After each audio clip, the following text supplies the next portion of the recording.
गरीब घर की बेटी, बेटियां किसी से कम नहीं। कहानी एक ऐसी माँ की जिसके सपने और लालच इतने बड़े थे कि उसने उसे पूरा करने के लिए अपनी सगी बेटी को भी नहीं बख्शा। अरे मेरी प्यारी बिटिया रानी, सारा दिन इतने डिजाइनर कपड़े सिलती है। ये तो हाई क्लास के लोग पहनते हैं ना बेटा? हाँ माँ, तभी तो इनके सिलने के लिए मुझे इतने अच्छे पैसे मिलते हैं। देखो माँ, अगले महीने घर में रंगीन बड़ा टीवी लगवा दूंगी। हाँ। अरे जीती रहे बेटा। वैसे कोई ऐसा काम कर जिससे एक बार में ही ढेरों पैसे आ जाए। आने को तो इसमें भी अच्छी कमाई है माँ, लेकिन एक दिन में एक ही कपड़ा सिलो तो आराम भी है ना। वैसे क्या करना है माँ इतने पैसों का? अरे तू बड़ी भोली है बेटा।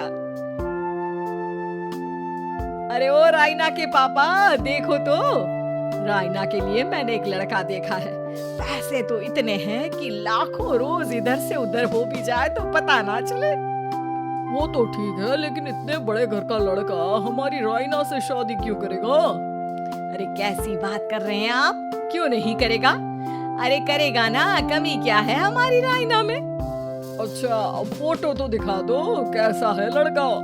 कहीं ऐसा ना हो कि कोई बूढ़ा निकले। अरे थोड़ी सी उम्र में बड़ा लड़का कोई बूढ़ा नहीं होता। ये देखो, फोटो किसी लड़के की नहीं बल्कि एक आदमी की थी। ये क्या बकवास है? कौन है ये? इसके बेटे की फोटो दिखाओ। जी ये वो लड़का ही है। अरे साधना, तुम सगी माँ हो या सौतेली? अरे पैसा रहेगा तो राज करेगी ना। मेरे जीते जी मैं अपनी बेटी की शादी इतने बूढ़े आदमी से बिल्कुल नहीं करूंगा। जब मैं अपनी बेटी के लिए लड़का पसंद नहीं कर सकती तो मेरा इस घर में रहने का अधिकार ही नहीं है। जैसे ही वो जाने लगती है कि तभी रायना वहाँ आ जाती है। माँ, आप जहाँ बोलेंगी मैं वहाँ शादी कर लूंगी, आप कहीं मत जाइए। और फिर रायना की शादी अपने से 11 साल बड़े राधा राम से हो जाती है। शादी के बाद एक दिन, अरे माँ, कैसे आना हुआ आपका? अरे बेटी, घर में आने के लिए कुछ सोचना होता है क्या? ये लो, पूरे 2 दर्जन केले हैं बेटा। शुक्रिया माँ। वैसे और बताइए। बेटा, तेरे पापा की तबीयत खराब हो गई है और तू तो जानती है कि उनकी कमाई कितनी है।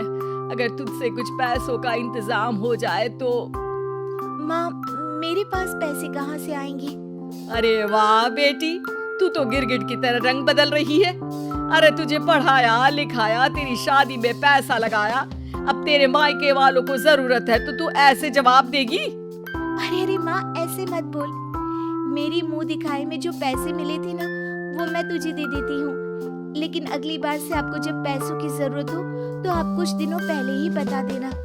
अरे ठीक है, तो अभी से सुन ले, अगले महीने भी पैसों का इंतजाम करके रखना, मैं आकर ले जाऊंगी। तभी वहाँ रायना की सास आ जाती है। अरे अरे समधन जी, कैसे आना हुआ? अरे कुछ खाया पिया आपने? जी वो केले लाई हूँ पूरे 2 दर्जन। अब बेटी के ससुराल आना था तो खाली हाथ थोड़ी ना आती मैं।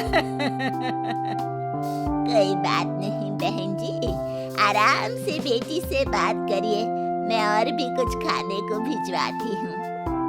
सास के जाने के बाद साधना भी पैसे लेकर घर आ जाती है। अब दिन बीतते हैं, साधना हर महीने रायना के घर आती और पैसे लेकर चली जाती। लेकिन एक दिन अचानक रायना की सास का फोन साधना पर आता है। बहन जी, जैसे भी हो आप जल्दी से हमारे घर आ जाइए ना। हमारी बहू रायना को क्या हो गया है? न बोल रही है न हिल रही है। हैं? अरे मार तो नहीं डाला मेरी मासूम बेटी को? साफ साफ बोल देती हूँ, मेरी बेटी को कुछ भी हुआ होगा ना तो मैं तुम लोगों को कंगाल कर दूंगी, क्लेम कर दूंगी करोड़ों का। अरे क्या हुआ भाग्यवान, कहाँ से करोड़ों आ रहे हैं? अरे मार डाला हमारी बिटिया को उन लोगों ने। हैं? क्या बोल रही हो तुम? मैंने तो पहले ही बोला था कि लड़का ठीक नहीं है। दोनों रायना के घर पहुंचते हैं, जहां रायना का पति कहता है, अरे आप डरिए नहीं, डॉक्टर ने कहा है कि वो अब खतरे से बाहर है। अरे पर वो खतरे में गई क्यों? अरे क्यों मेरी लड़की को मारने की कोशिश की गई। अरे वकील करूंगी बड़े से बड़ा और सबको सड़क पर ले आऊंगी। अरे सौम्या की माँ में इतनी हिम्मत है कि वो अपनी बेटी को पाल ले। रास्ते में ले आऊंगी तुम लोगों को। हाँ अरे माता जी, लेकिन डॉक्टर की बात तो सुन लीजिए। नहीं नहीं, मुझे किसी की बात नहीं सुननी मेरी बेटी। अरे सुन तो लो भाग्यवान की क्या बोलना चाह रहा है तुम्हारा दामाद। जी दामाद जी बताइए क्या हुआ है हमारी बेटी को।